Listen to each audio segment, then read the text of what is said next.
الله الرحمن الرحيم الحمد لله رب العالمين بارئ الخلائق أجمعين الحمد لأهله والصلاة على أهله الصلاة والسلام على سيد الأنبياء والمرسلين العبد المؤيد الرسولنا المسدد المصطفى الأمجد الحبيب الأحمد النبي الأمي المكي المدني السراج المنير الكوكب الدري صاحب الوقار والسكينة المدفون بأرض مدينة سيدنا ونبينا وشفيع ذنوبنا وطبيب قلوبنا وحبيب نفوسنا ومولانا بالقاسم محمدا المصطفى صلى الله عليه وسلم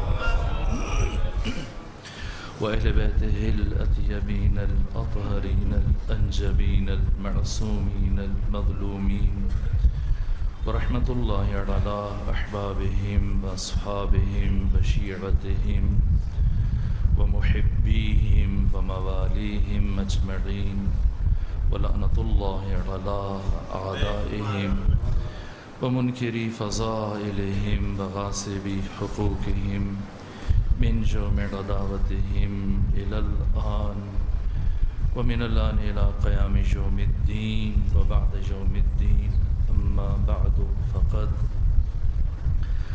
قال الحق سبحانه في القرآن بسم الله الرحمن الرحيم والفجر وليال عشر صلوات بجی خاندان فاطمہ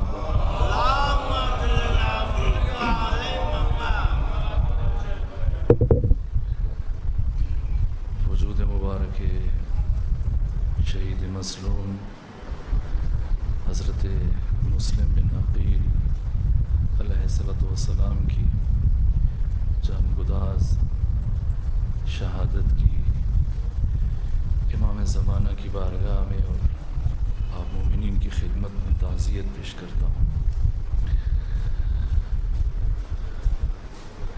وقت بہت محدود ہے، ہنگام غروب ہے اور قطعی طور پر کسی تفصیلی بحث کی گنجائش نہیں ہے۔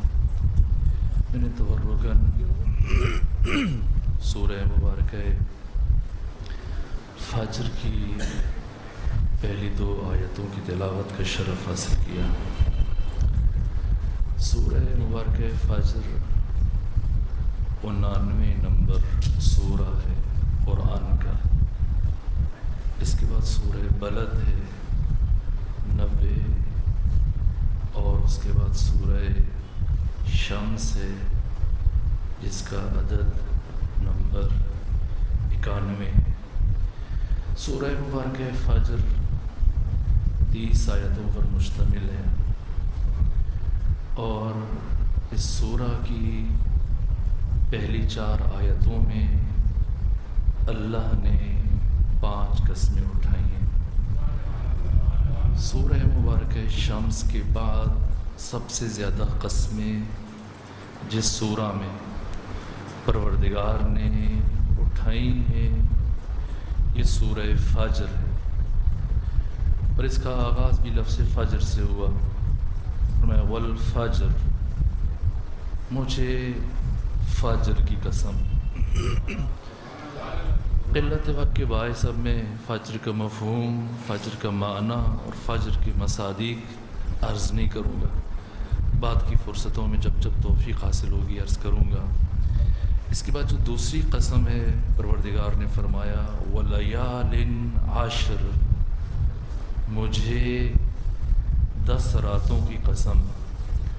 بہت سارے مفسرین جن کی تعداد بہت زیادہ ہے انہوں نے ان 10 راتوں سے مراد محرم الحرام کی پہلی 10 راتیں قرار دیا ہے،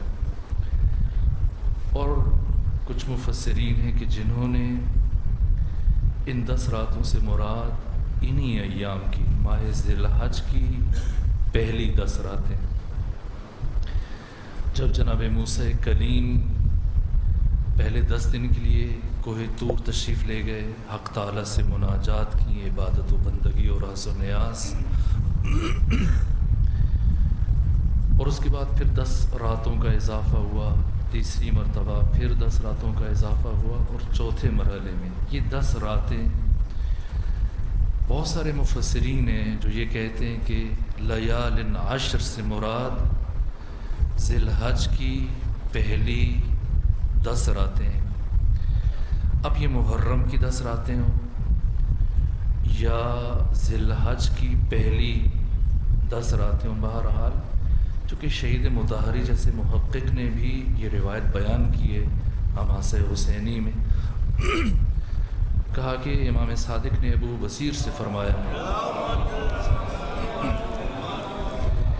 کہ ابو بصیر تم اپنی واجب اور مستحب نمازوں میں سورہ مبارکہ فجر کی تلاوت کیا کرو۔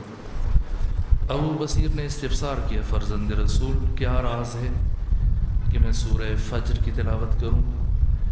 کہ اس لیے کہ یہ سورہ میرے جد سید الشہداء حسین ابن علی سے متعلق ہے۔ اس کی ابتدائی آیات کا اس میں تو قوم عاد و سمود کا ذکر ہے، اور دوسری باتیں کرنا، اس سورہ کا آغاز بھی میرے دادا حسین ابن علی سے متعلق ہے، اور اس سورہ کی آخری 4 آیتیں بھی 27، 28، 29 اور 30۔ یا ایتھا النفس المطمئنہ، 27ویں آیت، ارجعی الی ربک راضیۃ مرضیہ، پھر 29ویں آیت، فادخلی فی عبادی، اور پھر 30ویں آیت، وادخلی جنتی۔ آغاز بھی سید الشہداء سے متعلق ہے، انجام بھی سید الشہداء سے متعلق ہے۔ ممکن ہے اگر پروردگار نے توفیق دی ماہ محرم میں اس چیز کی وضاحت کی جائے، لیکن دوسرا مصداق ان راتوں کا ماہ ذی الحج کی یہ پہلی 10 راتیں ہیں، بہت اہمیت ہے ان راتوں کی،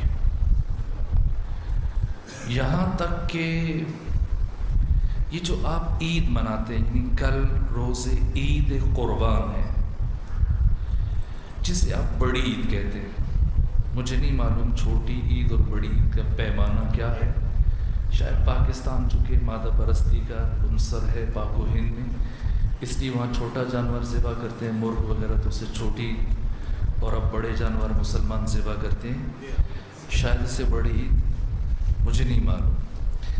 لیکن عید کو عید کیوں کہتے ہیں؟ لفظ عید مشتق ہے مادہ عود سے، آدھا، یعود، عائد، عید، عود، یہ خاندان کے الفاظ ہیں۔ اس کا مطلب ہے بازگشت، پلٹنا، لوٹنا، عود کرنا یعنی واپس پلٹنا، عید یعنی وہ دن جس دن انسان واپس پلٹتا ہے، جس دن انسان برگشت کرتا ہے، بازگشت کرتا ہے۔ کہاں بازگشت کرتا ہے، کہاں پلٹتا ہے؟ اپنی فطرت کی طرف، اپنے اللہ کی طرف اور اپنی ذات کی طرف، خود سے ملتا ہے، خدا سے ملتا ہے، اور اس جہان کے ساتھ الہی رابطہ استوار کرتا ہے۔ اس لیے اس دن کو لفظ عید کہا جاتا ہے، عید ضحیٰ، عید اضحیٰ، عید قربان، عید فطر۔ سوال یہ کہ یہ دن کیوں روز بازگشت قرار پایا؟ کیوں اس دن انسان عود کرتا ہے؟ عید کے دن کیوں پلٹتا ہے، عود کرتا ہے؟ یہ سفر بازگشت، اس کا عامل کیا ہے؟ عید فطر میں انسان کیسے عود کر لیتا ہے، باقی دنوں میں کیوں نہیں عود کر سکتا؟ ہاں کر سکتا ہے۔ امیر المومنین علی ابن ابی طالب علیہ آلاف و تحیت وسلام نے فرمایا، عید کی جو تعریف کی ہے فرمایا کہ مومن کے لیے ہر وہ دن عید ہے کہ جس دن وہ کوئی گناہ نہیں کرتا، چونکہ گناہ سے بچا لیتا ہے خود کو، یعنی فطرت کی طرف پلٹ جاتا ہے، خدا کی طرف پلٹ جاتا ہے، خود کی طرف پلٹ جاتا ہے۔ اسی طرح سے روز عید فطر کیوں عید کہا جاتا ہے؟ اس لیے کہ بہم مسلسل بالاستیاب بلا ناغہ بغیر وقفے کے انسان 30 روز روزہ رکھتا ہے، 30 دن مسلسل راتوں میں عبادت کرتا ہے، اور پھر آخری عشرے میں جبکہ پہلے 2 عشروں میں انسان کی روح اس سطح پہ پہنچ جاتی کہ اب انسان شب قدر کا حامل بن سکتا ہے، شب قدر کے فوائد اور اسرار اور رموز سے آگاہ ہو سکتا ہے، حاصل کر سکتا ہے، پھر یہ شبۂ قدر ہیں۔ ان کے بعد اب انسان کی روح اس رفعت اور بلندی پہ پہنچ جاتی ہے۔ اس مہینے میں گناہ اس طرح سے انسان سے دور ہو جاتے ہیں، اس طرح سے وہ تزکیہ نفس میں کامیاب ہو جاتا ہے کہ اب جیسے یہ 30 دن یا 29 دن مکمل ہوتے ہیں، یہ مہینہ مکمل ہوتا ہے، اب یکم شوال اس انسان کے لیے روز عید ہے۔ یکم شوال کا دن ہر انسان کے لیے روز عید نہیں ہے، صرف اس کے لیے روز عید ہے جس نے واپسی کا یہ سفر طے کیا ہو، جو خدا کی طرف پلٹنے میں کامیاب ہوا، جو خود کی طرف پلٹنے میں کامیاب ہوا، جو اپنی فطرت کی طرف پلٹنے میں کامیاب ہوا۔ سوال یہ ہے کہ عید فطر عید بن گئی ہے ان 30 دنوں کی وجہ سے، تو عید قربان وہ کیسے عید بنی ہے؟ اس دن کو یعنی کل کے دن انسان کے لیے جو عید کا دن قرار دیا گیا، کیسے کیا کیا کہ اپنی فطرت کی طرف پلٹنے میں کامیاب ہو گیا؟ اس کے لیے یہ 10 دن تمہید ہیں، ایک طرف 30 دن، ایک طرف 10 دن۔ یہ 10 دن اتنے ہی مؤثر ہیں جتنے کہ وہ 30 دن مؤثر ہیں۔ اسی لیے امام سجاد فرماتے کہ اگر کوئی انسان شب جمعہ بھی حق تعالی سے قریب نہ ہو سکے، اگر کوئی انسان ماہ رمضان میں بھی توبہ کے حصول میں کامیاب نہ ہو سکے، اگر کوئی انسان شب قدر میں بھی اپنے اللہ کو خود سے راضی نہ کر سکے، تو پھر وہ روز عرفہ کا انتظار کرے، آج کے دن کا 9 ذی الحج کا۔ اور اگر روز عرفہ بھی وہ قرب خدا حاصل نہ کر سکے، اللہ سے معافی نہ طلب کر سکے، توبہ نہ کر سکے، تو پھر واقعاً وہ مایوس ہو جائے کہ اس میں توبہ کی صلاحیت ہی نہیں پائی جاتی۔ آج کا دن عظمت کے اعتبار سے، بزرگی کے اعتبار سے کتنا بڑا ہے۔ سید سجاد نے آج کے دن 9 ذی الحج کو ایک فرد کو دوسروں سے بھیک مانگتے ہوئے دیکھا، تعجب سے فرمایا یہ کتنا بدنصیب ہے، کتنا عجیب شخص ہے کہ آج کے دن بھی خدا کو چھوڑ کر لوگوں سے مانگ رہا ہے، در حالی کہ آج کے دن تو پروردگار اپنی ماؤں کے شکموں کے اندر موجود ان بچوں کو بھی رزق عطا کرتا ہے، ان پہ بھی اپنی نعمتیں نازل کرتا ہے۔ یہ جو عجیب تشبیہ ہے، یعنی اپنی ماں کے شکم میں موجود بچہ اپنے لیے مانگ نہیں سکتا ہے، یہ دنیا میں آنے کے بعد مانگ رہا ہے، تو وہ موجود کہ جو خود اپنے لیے کچھ مانگ نہیں سکتا، پروردگار اس دن بن مانگے اسے عطا کر رہا ہے۔ تو اگر آج کے دن یہ اپنے پروردگار سے مانگے، بہت عظمت ہے۔ آج کے دن کے اعمال میں آپ دیکھیے، صدقہ ہے، 2 رکعت نماز ہے، اور جو اعمال ہیں غسل کرنا ہے، اسی طرح سے روزہ تاکید ہے آج کے دن کے لیے۔ لیکن اگلی بات کیا، سید ابن طاؤس نے اور شیخ عباس قمی نے مفاتیح الجنان میں کیا تحریر کیا؟ معصوم فرماتے کہ اگر روزہ رکھنے کی وجہ سے کوئی انسان دعائے عرفہ کی تلاوت نہ کر سکے تو پھر اسے روزہ نہیں رکھنا چاہیے۔ اس دن کی روح دعائے عرفہ، دعائے عرفہ یعنی دعائے عرفان، روز عرفہ یعنی روز معرفت، یہ دن کب سے محترم ہے بشریت کے لیے؟ آغاز نسل انسانی سے، جب جناب آدم روئے زمین پر، امام صادق اصول کافی میں ابو جعفر یعقوب کلینی نے،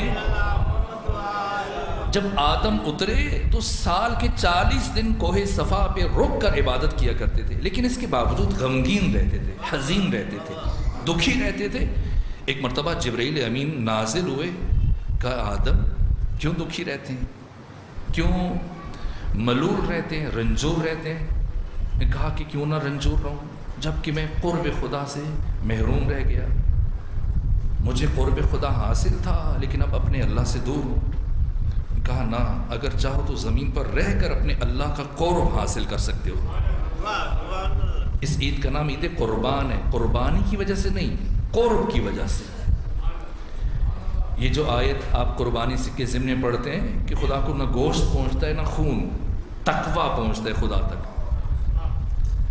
اور کل جب قربانی کریں تو جو آداب معصومین نے بیان کیے ہیں ان کے تناظر میں یہ جملہ عرض کر رہا ہوں۔ ایک جملہ چونکہ مناسبت ہے دین میں آیا تو عرض کر رہا ہوں۔ قربانی خواہ کوئی حج پہ ہے، خواہ کوئی گھر میں ہے، خواہ وہاں قربانی کر رہا ہے، خواہ یہاں قربانی کر رہا ہے، اس قربانی کا فلسفہ کیا ہے کہ یہ قربانی انجام دینے کے بعد انسان قرب خدا کی منزل میں داخل ہو جائے۔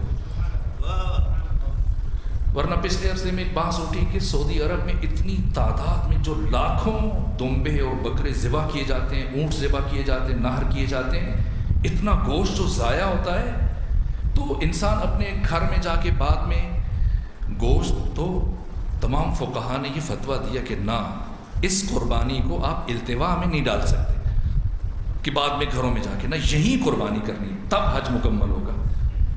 آخر کیوں قربانی کی تاکید ہے؟ بہت ساروں کے نزدیک قربانی واجب ہے اور بہت سارے فقہا اس کو مستحب تاکیدی کہتا، اگر آپ نہیں خرید سکتے جانور تو قرض لے کے خریدیں، پروردگار جی قرض ادا کرے گا۔ قربانی کی اتنی تاکید کیوں ہے؟ کیوں اس جانور کی اتنی حرمت ہے؟ کیوں اس جانور کو اپنے گھر میں زیادہ وقت رکھنا مکروہ ہے؟ یعنی گھر کے پالتو جانور کی آپ قربانی کریں گے، یہ مکروہ ہے۔ بے شک آپ کا اپنا فارم ہے، آپ نے ہزاروں کی تعداد میں رکھے، ان میں سب سے اچھا سا دمبا اٹھائیں، اس کو ذبح کریں، نہ، مکروہ ہے۔ تاکید ہے کہ بہت کم دن، 2 4 دن، 5 دن، 7 دن گھر میں رکھیں، اس سے زیادہ نہیں۔ کیوں؟ اس لیے کہ جیسے آپ نے اس جانور کو معین کیا، اب یہ شاعر الہی میں سے ہو گیا۔ یہ خود قرآن کی آیت ہے، کوئی حدیث یا کوئی روایت بیان نہیں کر رہا۔ جیسے یہ جانور آپ نے مخصوص کر دیا، قربانی کی نیت کر لی، اب یہ شاعر الہی میں سے ہو گیا۔ اب اس کی بے توقیری، اس کی اہانت، یا اس کا ادب یا خیال نہ رکھا جائے، وہی دمبا ہزاروں دمبوں کے درمیان ہے، آپ ہانکیں ماریں، بات نہیں ہے، لیکن جیسے آپ نے مخصوص کیا، اس کی حرمت آپ پر واجب ہو گئی۔ کیوں واجب ہوئی؟ نسبت کی وجہ سے۔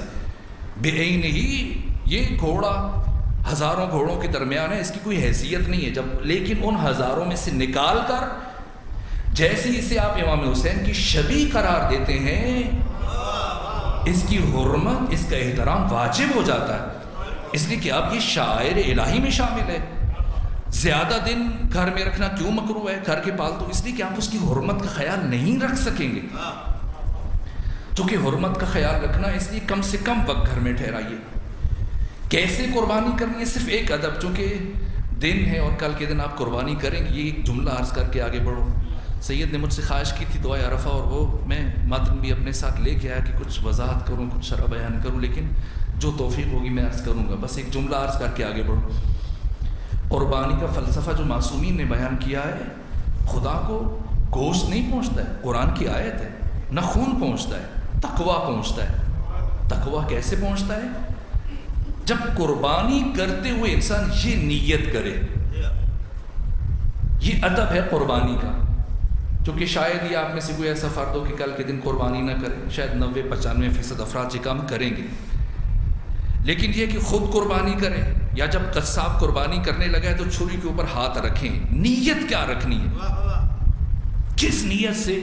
کیسے یہ عید قربان عید قرب بنے گی؟ کس طرح سے قربانی کے بعد انسان خدا سے قریب ہو جائے گا کہ اپنی تمام خواہشات کو، نفس امارہ کو مجسم کرنا ہے، اور جو سامنے جانور ہے اب انسان نے یہ نیت کرنی ہے کہ میری تمام خواہشات اس جانور کی شکل میں میرے سامنے مجسم ہے، اور ابھی جو چھری چلے گی بظاہر اس جانور پہ چلے گی۔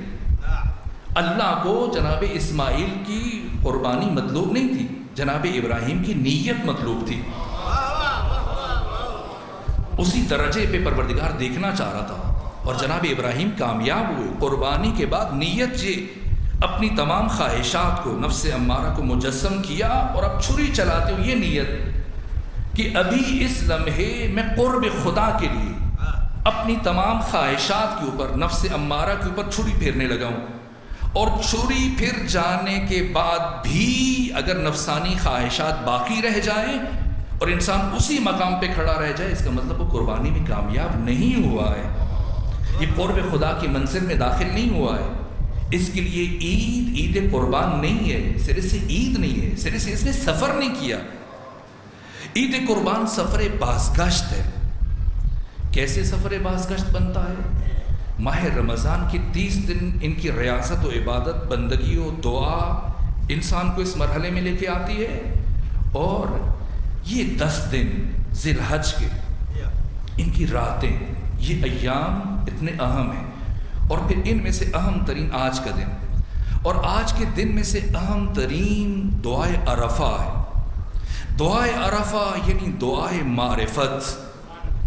یہ دعا معرفت کا بحر ذخار ہے۔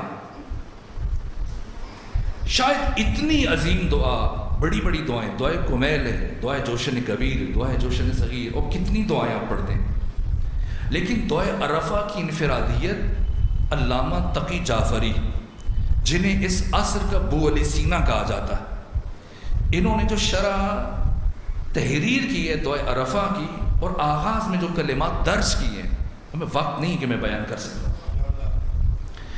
جناب آدم سے شروع ہوا یہ سفر، پھر جناب ابراہیم، وہ تاریخچہ خود یہ میں کبھی عرض کروں گا جو علامہ تقی جعفری نے بیان کیا، وقت بہت تیزی سے گزر رہا ہے میرے عزیز کو۔ دعائے عرفہ میں امام حسین خانہ کعبہ سے 58 ہجری میں خانہ کعبہ میں تشریف فرما تھے، اور پھر 58 ہجری یعنی کربلا سے 2 سال پہلے میدان عرفات سے چلے جبل رحمت کی طرف، اور اب یہ جبل رحمت امام حسین علیہ آلاف ثنا کے بائیں طرف ہے۔ جو کیفیت دعا ہے، اب حضرت کھڑے ہوئے اللہ کی بارگاہ میں، اس حال میں سید ابن طاؤس تحریر فرماتے ہیں کہ امام حسین کے ہاتھ یوں پھیلے ہوئے تھے اللہ کی بارگاہ میں، جیسے کوئی فقیر اپنے مالک اور اپنے آقا کی بارگاہ میں انتہائی بے چارگی کی کیفیت میں۔ حسین کسی کے سامنے یوں ہاتھ پھیلائے، یہ اتنا عجیب منظر تھا کہ لوگ سید الشہداء کی اس کیفیت کو دیکھ کر گریہ کر رہے تھے، کہ اس عالم میں کہ سید الشہداء جب دعا کے لیے بڑھے، ہاتھ پھیلائے، آپ کے قریبی ترین صحابہ، آپ کی اولاد میں سے افراد، آپ کے بھائی موجود تھے۔ یہ دعا عظیم دعا ہے، آپ نے پڑھی ہے، کاش کہ اس کے کچھ حصے میں آپ کی خدمت میں تلاوت کر سکتا۔ اب سائے بڑھنا شروع ہو گئے، مجھے لگ رہا ہے کہ ہنگام غروب ہے، سمیٹ لوں بات۔ علامہ تقی جعفری نے جن موضوعات کی طرف 73 موضوعات جو ان کی فہرست میں درج ہیں، میں چاہتا تھا کہ بیان کروں کچھ ایسے موضوعات کہ جنہیں تاریخ آدم، تاریخ عالم میں، تاریخ بشر میں، تاریخ انسانیت میں اس سے پہلے کسی نے بیان نہیں کیا، حتیٰ امیر المومنین علی بن ابی طالب علیہ السلام نے بیان نہیں کیا، یہاں تک کہ آپ کے بعد بھی کسی نے بیان نہیں کیا۔ تشریح الاعضاء کا جو علم ہے، اس کے بانی سید الشہداء ہیں۔ اب شروع کے پہلے حصے کو 2 سے 3 صفحے پڑھنے کے بعد جب جائے کہ انسان کی عقل حیران ہو جاتی ہے۔ آج جبکہ سن 1953 میں پہلی مرتبہ ڈی این اے کا یہ مسئلہ دریافت ہوا، اس کے بعد اس کے اوپر تحقیقات ہونا شروع ہوئی. سید الشہداء نے ان تمام حقیقتوں کو پوری وضاحتوں کے ساتھ آج سے 1400 سال پہلے بیان کیا. چونکہ پہلے انسان یہ سمجھتا تھا کہ شاید اسی لمحے اس کی اس دنیا میں آ کے تولد ہوتا ہے، ابتدا ہوتی ہے، آغاز نہ. سید الشہداء نے بتایا کہ کس طرح سے انسان صدیوں کا سفر طے کر کے آتا ہے، کس طرح سے یہ صفات اس میں منتقل ہوتی ہیں، آنکھ سے متعلق، کانوں سے متعلق، ناک سے متعلق، تمام اعضاء سے متعلق. ہر جملہ معرفت کا بحر ذخار ہے. میں ختم کر رہا ہوں، اور یہ بات میں اب جب کی بات شروع ہوئی تو میری خواہش ہے، نیت ہے کہ کبھی ملتان میں آپ کی خدمت میں کوئی ایسا موقع ہے، ماہ مبارک رمضان، جب کوئی دوسرا موقع جس نے، جو کہ آج کی نشست بہرحال اب وقت بھی نہیں اور متحمل نہیں کہ میں کچھ اور گزارشات عرض کروں.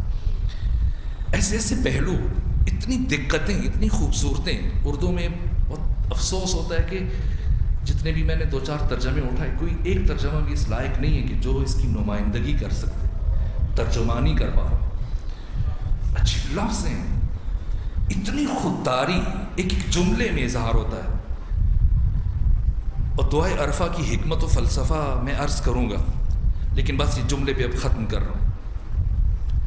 سید الشہداء کے کلمات میں سے ایک جملہ جو بھی میرے ذہن میں آیا، فرماتے ہیں پروردگار میری سماعت و بصارت کو، میرے کانوں اور میری آنکھوں کو میرا وارث قرار نہ دینا، بلکہ مجھے میرے کانوں اور میری آنکھوں کا وارث قرار دینا. یہ امام عزت اور امام غیرت سرور و سالار شہیدان حسین ابن علی کے علاوہ کوئی اتنا بڑا جملہ نہیں کہہ سکتا. اس کی وضاحت میں کبھی کروں گا، لیکن اب اشارہ کر کے ختم کر دوں. بات کتنی خودداری ہے، کیا تعلیم دے رہے ہیں. کیسے مسلم بن عقیل بن گئے، اچانک سے نہیں بنے. کیسے ابو الفضل العباس بنے، کیسے حبیب بنے، کس طرح سے تربیت کی ہے. 20 سالوں میں کیا کام کیا امام حسین نے. روز عاشور تاریخ بشر کا سب سے مشکل ترین دن ہے، سب سے مشکل ترین دن. تمام مشکلات، حوادث، مصائب اپنے پورے عروج پر پوری آب و تاب کے ساتھ کربلا میں ظاہر ہوئے. کربلا میں جہاں ایک طرف الہی صفات کا ظہور ہوا ہے، جہاں الہی صفات کی تجلی ہوئی ہے، وہاں مصائب کے اعتبار سے دیکھیں. دوسری طرف دیکھیں کہ وہ جو 100 سال سے بھی زیادہ کا بوڑھا ہے، کیا اس کی بھی پائے سے بات میں لغزش آئی ہے، یا کسی چھوٹے سے بچے کے پائے سے بات میں لغزش آئی. یہ اتفاقی ہے. کسی چھوٹے سے بچے نے بھی ایسا کام کیا کہ جس کے بعد شہزادی زینب کو کہنا پڑا ہو، یا سید الشہداء کو، اے بیٹی آپ نے یہ کام کیوں کیا. نہیں، ایسا نہیں ہوا.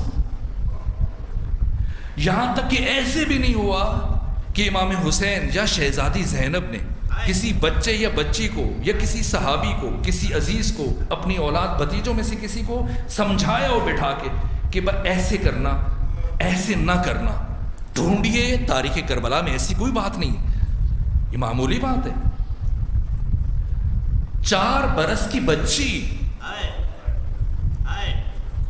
یہ عجیب زیارت ناحیہ کے جملے آپ پڑھیے.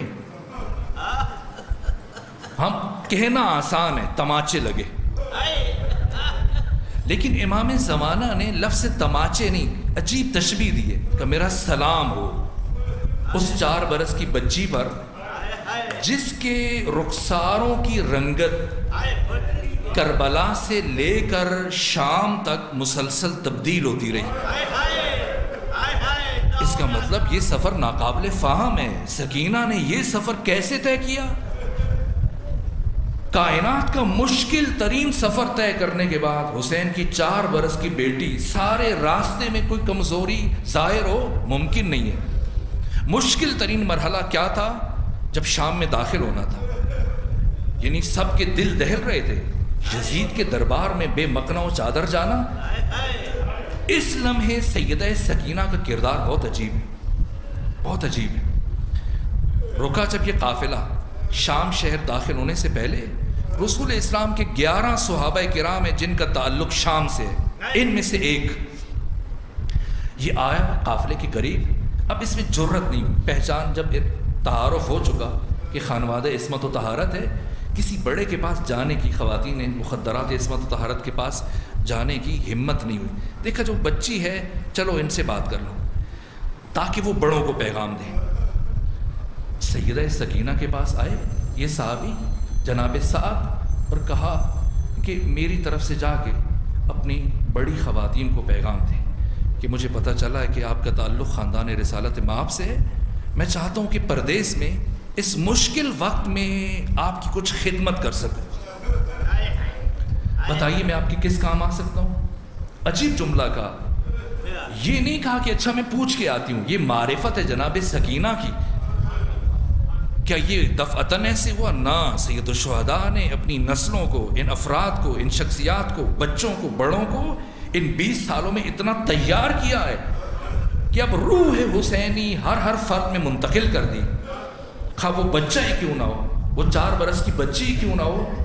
آگے جا کے پوچھا نہیں، پلٹی صحابی رسول کی طرف، کہا اگر واقعاً آپ چاہتے ہیں ہماری کچھ خدمت کریں تو یہ جو سر نو کے نیزہ پر قرآن حکیم کی تلاوت میں مصروف ہے تو آپ اس نیزہ بردار کو، جس نے یہ سر اٹھا رکھا ہے، اسے کچھ رقم دے کے راضی کرو اور یہاں سے آگے لے جاؤ.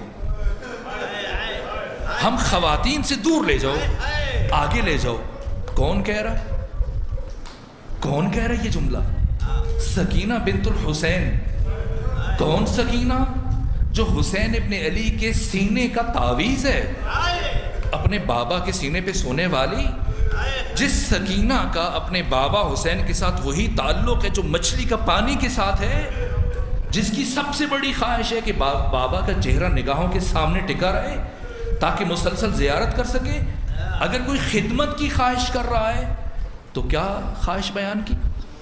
کہا کہ کچھ رقم دے کے اسے راضی کرو تاکہ یہ آگے چلا جائے. اس نے تعجب کیا کہ اس سے آپ کو کیا فائدہ ہوگا؟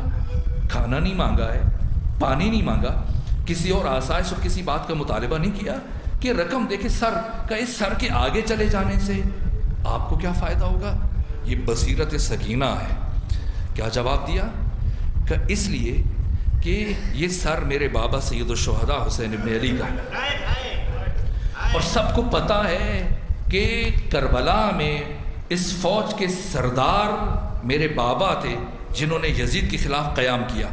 سب میرے بابا کے سر اقدس کو دیکھنے کے لیے یہاں جمع ہیں. تو چونکہ وہ بابا کو دیکھنے کے لیے جمع ہیں اور میری پھوپھیاں اور ہم سب خواتین چونکہ یہاں پر بابا کے سر کے قریب ہیں، تو اسی وجہ سے ان نامعلوموں کی نگاہیں ہم پہ پڑتی ہیں.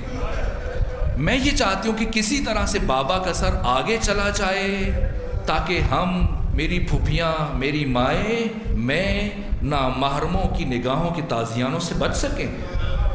یہ عرفان کہاں سے ملا ہے؟ نصاب حسینیت، نصاب کمال ہے دعائے عرفہ. انشاءاللہ جب توفیق ہوگی عرض کروں گا. حسین ابن علی کے مکتب کے ایک اور شاگرد جن کا نام مسلم بن عقیل ہے،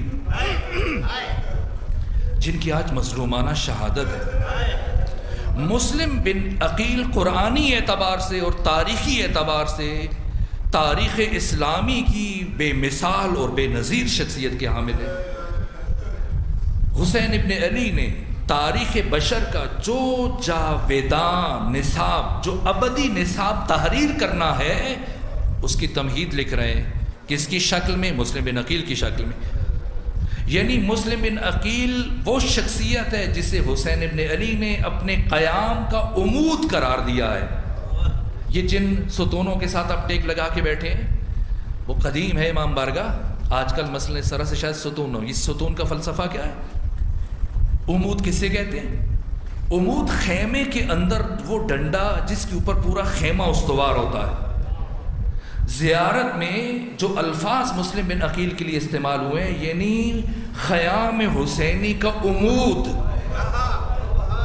وہ شخصیت جس کے اوپر سارا دار و مدار ہے قیام حسین ابن علی کا. اگر مسلم بن عقیل ذرا سی کمزوری دکھا دیں کسی بھی مرحلے میں، جب آغاز میں ہی ایک کمی آ گئی، بعد میں حسین ابن علی بڑی سے بڑی قربانی پیش کر دیں، بڑے سے بڑے کارنامے دکھائیں، نہ تاریخ کربلا ادھوری رہ جائے گی، نہضت کربلا مکمل نہیں ہو سکتی، کربلا تاریخ میں ابدی حیثیت اختیار نہیں کر سکتی۔ آج کا کوئی سفیر نہیں ہے کسی دوسرے ملک میں جسے آپ فون کر کے سربراہ مملکت ہدایات دے کہ وہاں یہ بات کرنی ہے، وہاں یہ بات نہیں کرنی ہے۔ مسلم بن عقیل کون ہے؟ جب امام نے روانہ کر دیا تو اب بظاہر رابطہ نہیں ہے، اب کیا پالیسی طے کرنی ہے، کس کے ساتھ کیا بات کرنی ہے، کہاں پہ کیا حکمت عملی اختیار کرنی ہے۔ اس کا مطلب روح حسین ابن علی کے عارف ہیں، مزاج امامت کے عارف ہیں مسلم ابن عقیل، ہر اعتبار سے، خودداری کے اعتبار سے، علم کے اعتبار سے، معرفت، حافظ قرآن، اور اس کے باوجود قرآن ساتھ لے کے چلتے تھے اور قرآن کی تلاوت کرتے تھے۔ کسی نے رستے میں پوچھا کہ اتنے طویل سفر میں صحراؤں سے گزر رہے ہیں، آپ کے پاس کچھ نہیں ہے، اکیلے جا رہے ہیں؟ کہ تمہیں کس نے کہا اکیلے؟ کہا کہ آپ کے ساتھ تو مجھے کوئی نظر نہیں آ رہا۔ فرمایا کیا تجھے میرے ہاتھوں میں قرآن نظر نہیں آ رہا؟ جس کے پاس قرآن جیسا ساتھی ہو کیا وہ اکیلا ہو سکتا ہے؟ مسلم بن عقیل خود قرآن کن لفظوں کے ساتھ، سورہ مبارکہ انفال میں آپ پڑھیے، قرآن بیان کرتا ہے کہ اگر 20 آدمی ہیں مسلمانوں میں سے تو ان کا مقابلہ 200 سے ہو سکتا ہے، اور پھر فرمایا کہ اگر 100 ہو تو تم 1000 سے لڑ سکتے ہو، لیکن خدا نے تمہارے لیے تخفیف کی، سورہ انفال تفصیلات آپ پڑھیے، تخفیف کی، اور اب تم میں سے 1-2 سے لڑے۔ اگر دشمن 1000 ہے تو تم 500 کافی ہو، دشمن 2000 ہے تم 1000 کافی ہو۔ یہ قرآن نے جو بیان کی حد، انسان کی قوت اور طاقت کی حد کا تعین کیا ہے کہ زیادہ سے زیادہ ایک انسان، سورہ انفال میں تمام مترجمین، تمام مفسرین کا اجماع ہے کہ یہاں پر قرآن انسان کی طاقت کی انتہا بیان کر رہا ہے کہ ایک انسان ایک وقت میں کتنے افراد کے ساتھ لڑ سکتا ہے۔ تمام مفسرین نے لکھا کہ اگر 11 افراد مقابلے میں آ جائیں تو جہاد ساکت ہو جائے گا۔ ایک انسان کی توان اور طاقت اتنی ہے کہ وہ ایک وقت میں زیادہ سے زیادہ 10 افراد کے ساتھ لڑ سکتا ہے۔ چاہیے کوفہ میں مسلم بن عقیل کے مقابلے میں کتنے افراد بھیجے؟ جب امام حسین مکہ سے چلے ہیں یہی 72 افراد ہیں، جن میں بچے ہیں، بوڑھے ہیں، چند افراد لڑنے والے ہیں۔ ایک ایک پل کی اطلاع پہنچ رہی ہے ابن زیاد تک، تو آخر کیا ہوا؟ جب حسین ابن علی کربلا پہنچے تو ابن زیاد کم از کم 36,000 کا لشکر بھیج رہا ہے۔ کیوں؟ 1000 کافی ہیں 72 کے مقابلے میں، 2000، 5000، 10,000، 20,000، 30,000، 36,000 کم از کم تعداد کیوں بھیجے؟ کیسے اندازہ ہوا ابن زیاد کو کہ نہیں یہ کم ہے، اتنے بھیجنے چاہیے؟ اتنے بھیج کے بھی ڈرا ہوا تھا، اس لیے کہ حسین کے پہلے سپاہی کی شجاعت دیکھ چکا ہے۔ پہلے مرحلے میں اشعث بن قیس کندی کے بیٹے کو ابن زیاد نے 500 افراد کا دستہ دے کے روانہ کیا۔ وہ خودداری جو دعائے عرفہ میں جس کا اظہار حسین ابن علی کی کلام سے ہو رہا ہے، غیرت الہیہ کا مظہر۔ مسلم ابن عقیل جب طوعہ کے گھر میں نماز فجر کی ادائیگی میں مصروف ہیں اور باہر سے آوازیں بلند ہوئی، جب محسوس کیا کہ دشمن کا لشکر پہنچ چکا ہے تو کہا طوعہ کسی نے مخبری کی، دشمن پہنچ چکا ہے۔ زرہ پہنی، خود پہنا، تلوار اٹھائی، باہر جانے لگے۔ طوعہ کیا کہا سفیر حسین رک جائیے، اندر رک کر قیام کرے۔ کہ کیوں؟ کہ اس لیے کہ تینوں طرف دیواریں ہیں، اگر آپ یہاں اندر رک کے اپنا دفاع کریں گے تو 3 طرف سے محفوظ ہوں گے، صرف سامنے سے آپ کو دشمن کا مقابلہ کرنا پڑے گا، لیکن اگر باہر چلے جائیں گے تو چاروں طرف سے دشمن کے درمیان گھر جائیں گے۔ ابھی یہ بات ہو رہی تھی، دشمن نے کہا، آواز بلند کی، اشعث بن قیس کندی کے بیٹے نے کہا کہ مسلم جلدی باہر آؤ ورنہ ہم اس گھر کو آگ لگائیں گے۔ یہ جملے حافظے میں ہے، کس نے یہ دھمکیاں دی؟ مسلم بن عقیل نے یہ جملہ کہا کہ اے طوعہ یہ وہی قوم ہے کہ جب آگ کی دھمکی دے دیتی ہے تو پھر آگ لگانے میں ہچکچاتی نہیں ہے۔ اے توآ میں نہیں چاہتا کہ میری وجہ سے تمہارے گھر کی حرمت پائمال ہو۔ اے توآ میں یہ نہیں چاہتا کہ میری وجہ سے دشمن کے نجس وجود تمہارے گھر کے اندر داخل ہو۔ مسلم ابن عقیل، آپ کو یہ برداشت نہیں ہے کہ ایک مومنہ کے گھر میں دشمن کے نامحرم سپاہی داخل ہوں۔ عصر عاشور جب خیام حسینی میں دشمن کے سپاہی داخل ہو کر یہ بیویوں کے سروں سے چادروں کو چھین رہے تھے، کتنا عجیب منظر تھا۔ ادھر مسلم بن عقیل 500 افراد اس طرح سے لڑ رہے تھے۔ میں نے روایتوں میں دیکھا ہے کہ دشمنوں کے سر ہوا میں اڑ رہے تھے، مسلسل آگے بڑھے جا رہے تھے، یہاں تک کہ اشعث کا بیٹا گھبرایا، ابن زیاد کی طرف قاصد کو روانہ کیا، کہا کہ کومک بھیجو ورنہ ہم بہت جلد مسلم کے ہاتھوں مارے جائیں گے۔ 300 افراد کو دوبارہ بھیجا گیا، پھر 200 افراد کو بھیجا گیا، مسلسل تیسری چوتھی دفعہ جب دستے آئے، ایک مرتبہ ابن زیاد نے کہا ابن اشعث کیا کوئی اتنا بڑا لشکر ہے تمہارے مقابلے میں کہ کبھی 500 لے کے جا رہے ہو، کبھی 300 لے کے جا رہے ہو، کبھی 200 لے کے جا رہے ہو، جس کا مقابلہ تم نے ایک فرد ہے؟ کیا عجیب جواب دیا کہ ابن زیاد میرے مقابلے میں کوفہ کا کوئی بنیا یا قصاب یا سبزی فروش نہیں ہے، میرے سامنے علی ابن ابی طالب کا بھتیجا ہے، میرے سامنے علی ابن ابی طالب کا داماد ہے، میرے سامنے علی ابن ابی طالب کا شاگرد ہے۔ کس اور دشمن نے سمجھ لیا کہ اگر اس طرح سے لڑتے رہیں گے کبھی بھی مسلم بن عقیل کو شہید نہیں کر سکتے۔ ایک گلی میں گڑھا کھودا، دھوکے سے اب پیچھے دشمن کے فوجی ہٹتے گئے، یہاں تک کہ گڑھے میں گرے۔ کربلا کے شہیدوں کی شہادت میں اور مسلم بن عقیل کی شہادت میں بہت سارے فرق ہیں۔ کربلا کے تمام مجاہد صرف شہید ہوئے، مسلم بن عقیل شہید ہونے کے علاوہ اسیر بھی ہوئے ہیں۔ اور کیسے اسیر کیا گیا؟ جب گڑھے میں گرے، اذان کی آوازیں بلند ہوئی۔ بس 2 جملے عرض کروں، میں تفصیلی مسائل عرض کرنا چاہ رہا تھا لیکن ماہ محرم میں عرض کروں گا۔ گرے، ایک مرتبہ آگ پھینکی جا رہی ہے، گرم کھولتا ہوا پانی مسلم ابن عقیل کے اوپر گرایا جا رہا ہے، بڑی کوششوں سے گرفتار کیا، اس حال میں کہ سر سے لے کے پاؤں تک زخمی ہے، خون بہہ رہا ہے، دانت شہید ہو چکے، رسیوں میں جکڑے ہوئے۔ جب پہنچے دارالامارہ، داخل ہوئے، کیا انداز ہے، گردن میں ایک شجاعت کی وجہ سے گردن بلند ہے، چہرہ بلند ہے، اتنی جرأت ہے کہ اس حال میں بھی دشمن کے سپاہی خوف زدہ ہیں۔ کسی نے امام سجاد سے ایک سوال کیا تھا، بس یہی ایک جملہ عرض کر رہا ہوں، اسی میں بات ختم کر رہا ہوں۔ سوال کیا کہ فرزند رسول آپ امام ہیں، ناراض نہ ہو، آج سے کم و بیش 1 مہینہ پہلے جب جناب مسلم ابن عقیل یہاں تشریف لائے تو ان کا سینہ پھولا ہوا تھا، ان کی آنکھوں میں ایک عجیب رعب تھا، ہیبت تھی، دبدبا تھا، دشمن ان سے خوف کھا رہا تھا، درحالی کہ وہ امام نہیں تھے۔ فرزند رسول آپ امام وقت ہیں، اس کے باوجود آپ جب دارالامارہ میں داخل ہوئے، آپ جب ابن زیاد کے دربار میں آئے تو آپ کا سر جھکا ہوا ہے، کیا وجہ ہے؟ کہ اس لیے کہ مسلم ابن عقیل تنہا تھے، میرے ساتھ محمد الرسول اللہ کی بیٹیاں ہیں، میرے ساتھ علی ابن ابی طالب کی بیٹیاں آئی ہیں۔ اللہ لعنت اللہ علی القوم الظالمین وسيعلم الذين ظلموا أي منقلب ينقلبون۔ پروردگار بحق شہید مظلوم سفیر حسین مسلم ابن عقیل ہماری اس عبادت کو اپنی بارگاہ میں قبول فرما، پروردگار ہماری اس عبادت کے لیے اجر عظیم قرار دے۔